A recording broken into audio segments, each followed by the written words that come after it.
Takot na takot sila sa bola, yung mga manok. Oh my God. Hindi mo siya pa-film eh. No, it's too... No, Frank, après, pour des bêtises, là.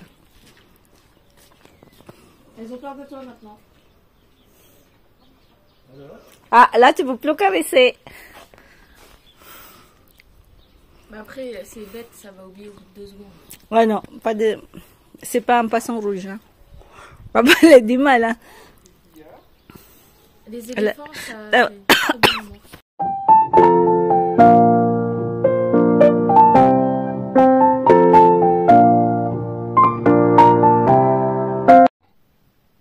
Hi, good morning po. To start a day, I do this 5 minutes every morning. Yan. 5 minutes pong ganyan. So, we need a towel. We need a yoga tapi. Kasi ano po yun, stretch po yung nagkakaroon ng muscles, yung pantog natin, no? Yung mga, kasing edad ko pong naiihi lagi, Pasko. Dahil po yung pantog, yung ano po natin, kulang na yung muscles, kaya ihi po tayo ng ihi. So, we need to stretch that. At nakakapatanggal ng kunting tiyan. So, ayan. 5 minutes po. Medyo mahirap yung posisyon, but at the end, pwede din. Si Prof, tinatawanan ako eh. Ayan, 5 minutes lang. So, before I do some pilates. Maybe you have to clean your feet, huh? Don't show my feet. Kulit talaga ito eh. Eh? And 5 minutes na ganito po. Did you brush your teeth? Not yet. Ayan, so tinitignan ko po dito. Ayan, 45 minutes na po. Finished already? Nakita ko lang po ito, Japanese style na po. So every morning, ganyan lang. Kasi lagi pa akong nakatayo. So, stretch lang na konti. Yan lang naman po.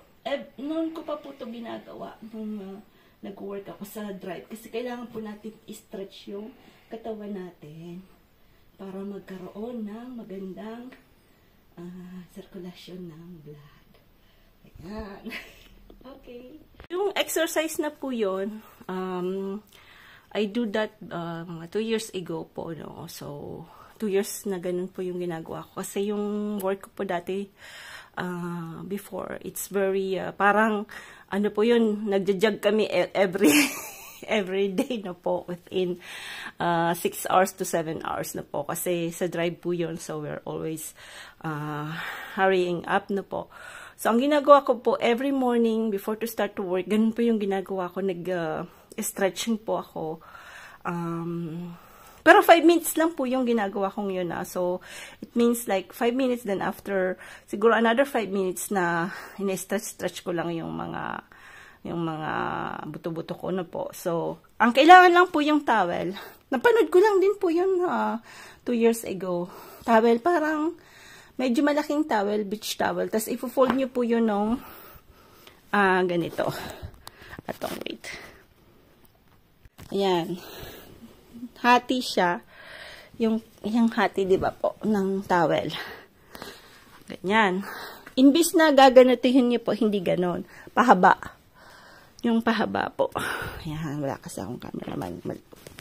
Pinilinis ni Frank yung, yan, dapat pahaba. Yan, yung pahaba, yung towel na po. Tapos, gaganutin nyo lang po siya. Yung parang, bibilit-bitin na ganon. Dapat pahaba siya, tapos gaganutin. Yan, yun po yung ilalagay nyo between, sa hips po. Between yung sa, bago magpuwet. Ayan. Sa parang pinakaboto ng vertebral natin. Lalagay nyo po yan. Tapos dapat yung feet na to nakaganito. Tapos yung kamay, yung pinakita ni Frank. 5 minutes na ganun po. Kasi na-stretch po yung pantog na po. Na naranasan ko na po yung time na parang sige ko pong ihi ng ihi. Yung parang lagi kang naiihi, wala namang iihiin. Kasi ang nangyayari po, wala na po tayong muscles sa pantog. Kaya, minsan yung therapy, yung mga therapist na po, yung tawag dito kini, magpapakinig ka na po. May mga exercises. Yung maganda po yung nagpa-pilates, yung pilat ang tawag dito sa French, yung pilates. Dati po nagaganyan ako. Siguro next year, mag-i-enroll kami dalawa ni Frank to do some yoga again. Kasi dati po nagaganon ako. Kaya lang nahinto po yon during pandemic. Kasi bawal po yung mga ganun-ganon after, within 2 years and a half, wala pong ganyan, pinagbawal dito sa France yung mga ganun po. So, ngayon, okay na naman. So, dito po sa village namin, meron pong nag-yoga. So, we will trying to do yoga. Tsaka yung ginagawa ni Dad, yung Tai Chi 1. So, mag-i-enroll po kami dalawa. Kasi maganda po yung may activity na ganun pag tumatanda na. So, sana, makapag-enroll kami dalawa. Kasi malapit lang naman po. Siguro, 5 minutes walking lang no po. So, sana makapag-enroll kami dalawa. At ano pa ba yung sinasabi ko? Yung pilates, maganda rin po yon. Kasi talagang, hindi siya yung talagang, ibig sabihin na, ang tawag nito, yung mapapagod ka pag papawisan. Kaya more on, yung contract mo yung something. Kaya maganda po talaga. Maganda po yung pilates. Ayan. So, magandang umaga po. Sorry po yung mga video ko medyo late kasi panghapon po ako ngayon. I start like 1:01 AM. Tapos, ang tapos po ng work ko is 8 PM. So, pagdating ko po sa bahay, pagod po ako. So, hindi ako nakakapag-upload. Ayan. Kiss kita di? Ayan, gagawa po tayo ng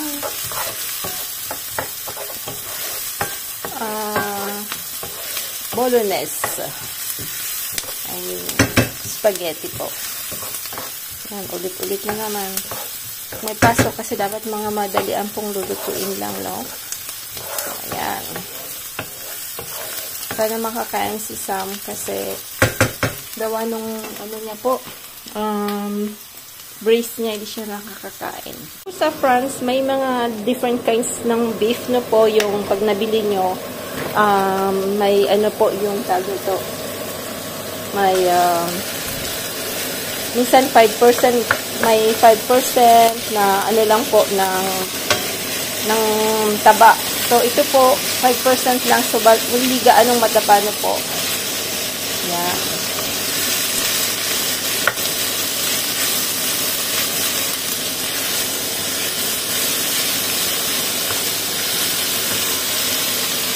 Pahinaan natin ng konti. Baka maputong. At lalagyan natin ng konting curcuma na po. Ayan. Ayan. Powdered curcuma. Yun yung dilaw na luya na po. Ayan. Ang maganda po sa curcuma, maganda sa health.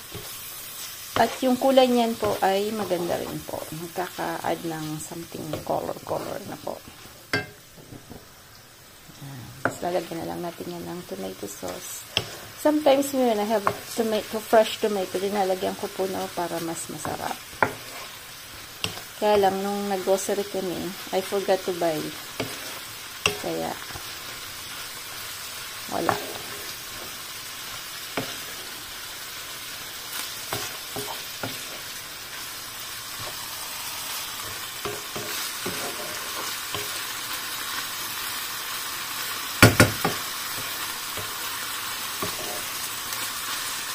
May bell pepper, onions, garlic. Yan lang po yung linagay natin na po.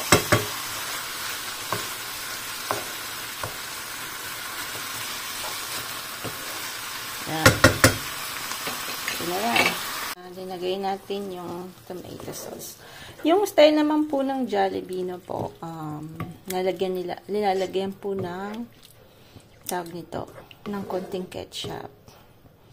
Ayan. Para hindi masyadong maasim. Kasi yung tendency po pagka masyadong yung tomato sauce, di ba, concentrated masyado.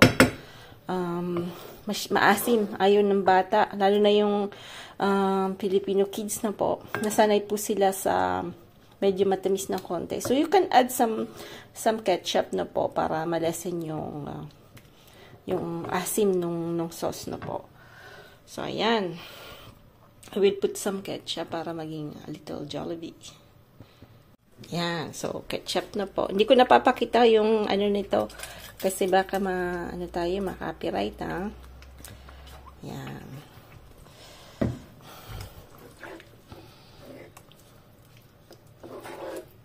Para hindi masyadong maasim. Pero dito po yung mga French, mahilig sila sa maasim na sauce. Yan. Hindi ko yan sinasabi. Sekreto ko lang yan. Hindi ko yan sinasabi kay Frank. Sabi niya, ba't mo nilagyan ng ketchup? Joke. Ayan. Sekreto lang yan. Ha? Huwag niya sasabihin. Ha? Ako din po pala ng cubes na po. Kaya lang ang ginagamit ko po. Kahit na beef yan, lalagay ko chicken cubes yan. So, linagyan ko din po siya ng konting chicken cube. Ano lang po kasi dito parang maliit na rectangle, no? So, parang ano lang nun, 1/4 lang nun po. Maliit lang talaga. Tapos, lalagyan natin yan ng, ayan, ready na po siya. So, kukuko na lang po yung pasta. So, mabilisan pong luto pagka may pasok po kayo. May pasok, yung mga working mom na po na may mga bata. It's very easy to cook na po. So, kaysa bibili po kayo ng mga ready na pagkain. At least, home, ano pa rin, mas maganda pa rin yung home cooking na po. Ayan. Yan, nakapag, ano na po ako kanina, yung spaghetti. Sabi ko, meron po kasi akong munggo. Hindi, munggo, ano pa tawag dito? Tawag. Nagmamadali po ako today. Medyo late na nga ako. Kasi papasok ako mamaya. Naka-oras po kasi yung mga ano ko, no? Dapat mga 10:30 nakapaligo na ako. Hindi pa ako nakakapaligo. Yan. So, hindi ko na po, pare-paras lang naman kasi okay, no? Hindi ko na po siya binidyo talaga mula sa simula, no po? Kasi meron naman ako pong video how to make some vegetable pakoras na po. So, that's something not new, no? So, yan. We'll take just some onion hives in the garden. Yan, kasi wala na tayong dyan. Tapos, we put a little chili, no po? So, para medyo may manghang na konti. Yan. I mix powder, flour, how is this one? Potato flour, and then normal flour na po. Dito they use yung ano po, yung sawit na flour. So, yun. Minix ko po yun. Then I put some gaseous gas water. Ayan, yung hydrogenated. Ayan na water. Yan. Yung may gas po na water. Tapos, yan na. Then, ako po pagka yung I have some big shrimps, then we don't use the whole shrimp. Yung the head part ng shrimp, I always keep that na po to make some taste, if I do some pancit or yung mga noodles po, then some ukoy na po, because I put that, it will give taste in your cooking na po. So, I always don't throw that away kasi that's very tasteful. Ayan. So, if you have some celery, you can put celery too because it's very mabango. Yeah. Yan yung kapitbahay niyo po. Pag linuto niyo po to, baka kumatok they're going to knock your door up because it's very good smell. Po yung ating pukoras na toge ang gamit natin na po. The same, yung toge po, bihira ko din mabili kasi sometimes they have, but sometimes ano na po siya, yung basa-basa na, yung matagal na pong nakalagay. So, hindi na siya fresh. So, I don't buy. So, pagka nakita ko pong very fresh, binibili ko po agad. But the same thing, yung toge po, you cannot stock that long time, no? Pagka binili nyo po, siguro pinaka-best niya is 3 days sa ref, no po? Pagka, hindi po siya yung plants, hindi po siya yung vegetables na matagal, di kayo ng repolyo na kahit matagal, hindi po siya nasisira agad, no po? So, yan. So, pagka when you're using soya sprouts, no po, it's you have to do big kasi It's like many, yan. In Philippines, they are selling that in the streets. It's really delicious with big shrimps, you know. But I cannot find like small shrimps. You can eat everything, you know. But here it's always, I think sometimes you can find some small shrimps, but very rarely. So they don't harvest normally the small shrimp. That's why some things you cannot find in Europe, no, because they always have some regulated, like for the fish, yung macro po, yung galunggong. The same thing, our macro here is much bigger than in Philippines, because they have like, maybe they cannot catch the smaller one, so they are always big. So if you really, I miss the small one. Anyway, we have to adapt every time. Yeah. Tingnan ko kung mabibigyan ko si George. Tagal ko nang hindi nakita si parang George. Kapitbahay ko pong 94, 95 this year.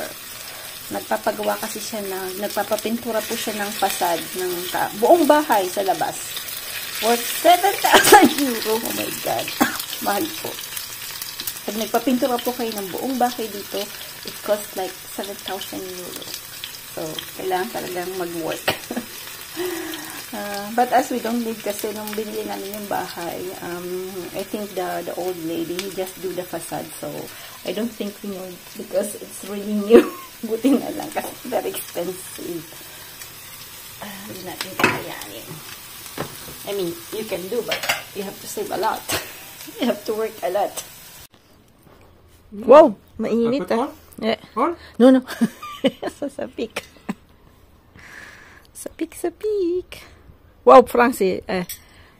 Après la poeta. Après, tu diras à moitié bon, là. Good luck sila. Ok. Dali jagot. Jagot. It's déjà tout.